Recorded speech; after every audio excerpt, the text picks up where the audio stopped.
Hi! Welcome to iQuestion PH. Ang question ngayong araw ay,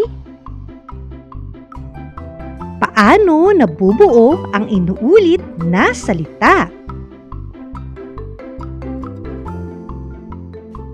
Ang inuulit na salita ay nabubuo sa pamamagitan ng pag-uulit o reduplikasyon ng salitang ugat. Ginagamit ito upang ipakita na ang isang kilos ay magaganap, paulit-ulit na ginagawa, marami, o upang bigyang diin ang isang salita. May tatlong uri ng inuulit na salita at bawat isa ay may sariling paraan ng pagbuo. Kapag natutuhan mo ang mga uring ito, mas madali mong mauunawaan at magagamit ng tama ang mga salita sa Filipino. Ang partial o di ganap na pag-uulit ay nangyayari kapag bahagi lamang ng salitang ugat ang inuulit. Karaniwan ay ang unang pantig o unang dalawang titik. Ginagamit ito upang ipakita na ang kilos ay magaganap pa lamang. Halimbawa, ang alis ay nagiging aalis. Bukas ay aalis kami papuntang probinsya. Ani ay nagiging aani. Si tatay ay aani ng palay sa susunod na linggo.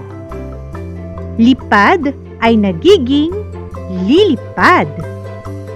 Ang eroplano ay lilipad mamayang hapon. Saya, nagiging sasaya. Tiyak na sasaya si Ben sa kaniyang natanggap na regalo.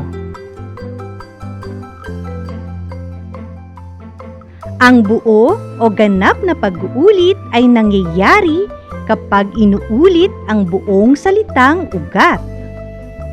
Ginagamit ito upang ipakita ang dami, pagbibigay diin, o paulit-ulit na pangyayari. Halimbawa, araw-araw. Nagbabasa si Ana araw-araw. Iba-iba. May iba-iba tayong talento. Sino-sino. Alamin natin kung sino-sino ang sasama sa paligsahan. Isa-isa. Pumasok ang mga mag-aaral isa-isa sa silid-aralan. Ang magkahalong ganap at di ganap na pag-uulit ay nangyayari kapag inuulit muna ang isang bahagi ng salitang ugat at pagkatapos ay inuulit din ang buong salitang ugat.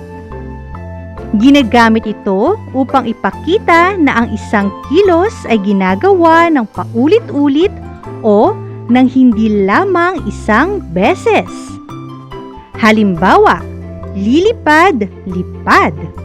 Ang mga paru-paro ay lilipad-lipad sa hardin. Papayag-payag. Huwag papayag-payag sa hindi tama. Tatakbo-takbo. Ang mga bata ay tatakbo-takbo sa palaruan. Sasayaw-sayaw. Si Luna ay sasayaw-sayaw sa tuwa habang tumutugtog ang musika.